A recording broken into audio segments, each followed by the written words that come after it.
Hey guys, it's Dan, your host of your Dan's Reviews, and today I'm back for another Walking Dead video for today. This one's going to be doing my video review for The Walking Dead Season 10, Episode 2, which is called We Are the End of the World.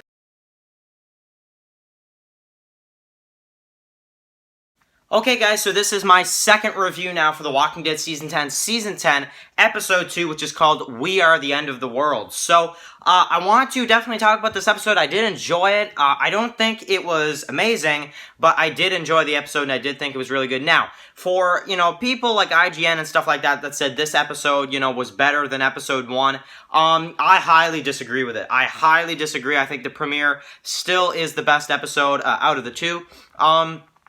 However, this episode was very good. Now, I enjoyed this episode. I really, really did. I did think it was a good episode. However, I have a lot of things I didn't like, at the same time. And of course, we're going to go over that. But I don't want to make it sound like I didn't like the episode, because I really, really did. It's just I enjoyed the premiere so much more than this episode, And I didn't really go into this episode with many expectations. Of course, The Walking Dead, I do have some expectations. With shows like Fear, I don't go in with any expectations, but with The Walking Dead, I do go in with some expectations, and I do expect good things from an episode. Now, I think this episode was very well done. I think the acting from pretty much every character in this episode, going from Alpha, Samantha Morton especially, Beta, killed it. Gamma is pretty good for me right now. We didn't actually see as much of Gamma as I thought we were going to, but I enjoyed, what we got from her character, and I do view Gamma's character as probably the biggest standout for me in this episode, is seeing her character and kind of introducing her. Now, we did get about 50% of this episode like a backstory, and the other 50% the current timeline. Now, I enjoyed the current timeline more. I found a lot of things very frustrating about the past timeline, the 7 years ago timeline. Now, to go over kind of what goes on in this episode, it's basically another one of those Whisper episodes where you get to see kind of what they're up to. We did see a few of those in Season 9. We did see the one with the backstory of Lydia and Alpha and her father and stuff like that. And then we also got to see, of course, the episode where they're kind of in their camp or whatever. You have Henry, who's held hostage. This one is probably, not as good as the one where Henry was actually captured, at the Whisperers camp. But it was still very good and very exciting at times at least. Now, of course, the Whisperers are forming their herds. That's kind of the one thing they're doing. I don't know what happened to the other herd, but obviously it looks like they're trying to get a herd, back together again, and they're trying to, mix tons of zombies together and make another herd. Now, I really like the stuff with the Whisperers where they're marching around, the herd's getting, bigger and bigger and bigger, and, you have the one Whisperer who kind of freaks out, who is the same one that had to lose the baby at the hilltop. So, she freaks out, who's also Gamma's sister, and of course, Alpha, and especially Beta, does not like that very much. And, you have to kind of follow the rules and stuff like that. Now, I'm a little unsure of what Alpha was actually doing there when she went to go see her, and she made her take off her mask. I'm not really sure what went on there, but I think it's supposed to just show how freaking crazy Alpha is, because she is. And if that's the point, that they got that across for sure. But Beta, for sure. I really want to talk about Beta. So, in the current timeline, I mean, he's mad, you've got him and Gamma, who don't really like each other too much. Beta feels one way about Gamma's sister, how they maybe, she broke the rules and this type of thing, and Beta's not a big fan of that.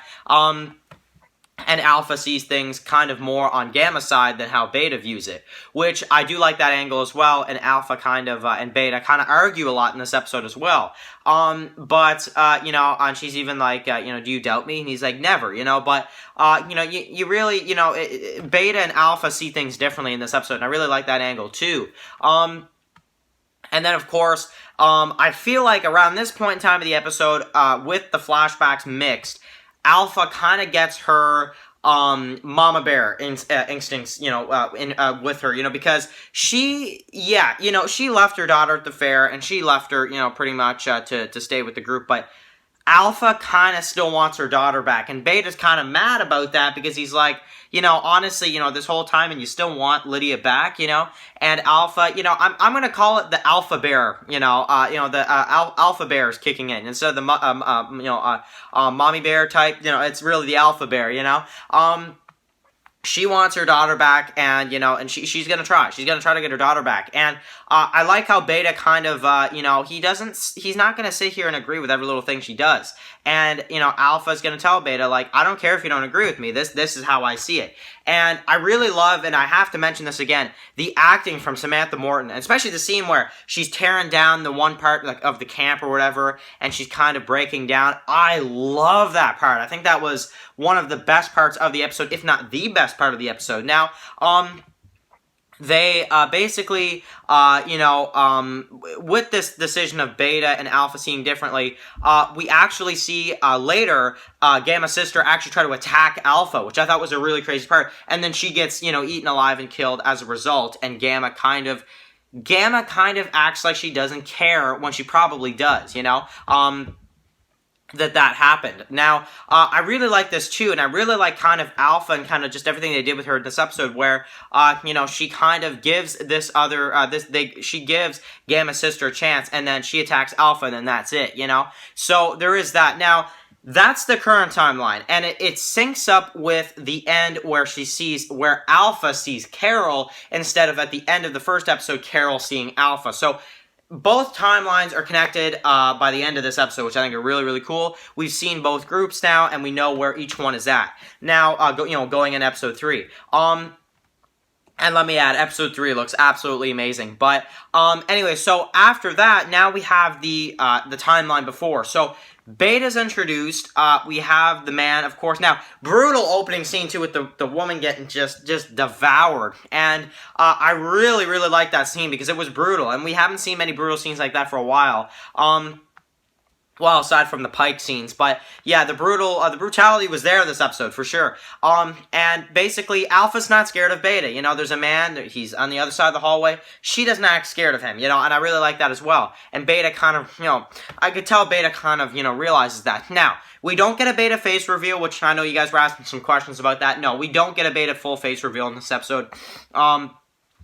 Or we don't get any confirmation about him, because the theory going around right now, I'll just say, is that Beta is a country singer, which is kind of an interesting angle if you ask me, but that's the going theory right now. But I'm really excited to see, what they do with Beta going forward, and if we will get a full face Beta, reveal, or if it'll be later on this season or something, like before he dies or something, you never know. But I'm excited to see what they do with Beta. Now, we didn't get really much about Beta. Really, I mean, Lydia wants to grow up to be like Alpha, at least back then that's what she said. Kind of crazy where we're at now, where Lydia wants nothing to do with Alpha. And she calls her mom, she's like, don't call me that, And I really like the concept too with I'm the A, you're the B, and, Alpha, Beta, and how that, kind of started. But, I really like too when Alpha's just like, Alpha and Beta are killing zombies, she's like, I like killing with you, It's like, okay, so, these two really, are meant to stick together in the apocalypse for sure, and they have, so I like that, and I really like how they show, kind of how she met Beta, and how Lydia wanted to be like her. Kind of funny to see how things turned out now, where Lydia doesn't want anything to do with Alpha, and kind of showing, now, I love the part, too, where it connects, where Beta's, upset, and he's, breaking down, and then it cuts to the current time, and Alpha's upset, and she's breaking down, and, that kind of stuff. I really, really like how they have the past timeline connecting with the current timeline. I really like that as well. So, yeah, that's pretty much all I gotta say for this episode. I would go into more detail for sure, but it's basically the Whisperers gathering up zombies, or walkers, and creating a herd. Now, more Gamma would have been nice, but what we did get, I like Gamma so far. I think she's a good character. Her sister gets killed. She kind of acts like, Gamma acts like she doesn't really care, just to kind of stay on Alpha's good side. which is probably the right thing to do if you want to stay with the Whispers, and then showing how Beta was introduced, how he met Alpha, and how Alpha met Beta, and then, kind of just more of the origin and stuff like that with the beginning of the Whispers, with I'm the A, you're the B, and this type of thing like that. And at the end of the episode, connects with when Carol sees Alpha, now Alpha sees Carol from our point of view. So, I like all that. Now, okay. What are my thoughts on this episode in the end? I thought it was a good episode. I think they could have maybe gave us more time with Gamma, less of the flashbacks. Some of the flashbacks were unnecessary, while other parts were necessary. Now, I think with the current timeline, I think they did everything perfectly. Like I said, more time with Gamma I would have liked, but I'm sure we'll see more of her character very soon. Now, in terms of this episode, in terms of scoring this episode out of 10, I'm going to give this episode an 8 out of 10. I think it was a good episode. I think they could have gave Gamma a bit more time because I was expecting more from Gamma. And also, I think they could have, had... Now, the other thing is, too, the flashbacks could have been trimmed a little bit. But not by very much, just a little bit. I'm really just nitpicking at this point, aren't I? But anyway, I'm just saying, there were a few things they could have changed, but I thought it was good. The one thought I had in my head watching this episode through is that we didn't really need a full Whisper episode. Like, a majority of an episode you could have done, but I kind of wanted to see what was going on with Daryl and the others at the same time. So, it's kind of, I don't know, I'm mixed when it comes to that. But next episode, we're going to see the Whispers and our survivors, and I'm sure it's going to be that way throughout most of the rest of the season. So, anyway, write your comments in the comment section below. What do you think about this brand new episode of The Walking Dead? Did you like it? Did you hate it? Write your comments. And of course, I will catch you guys really soon for another video. But of course, if you're new here, click that subscribe button so you don't miss any of my Walking Dead videos. And of course, I will catch you guys really soon for some more videos. Peace out.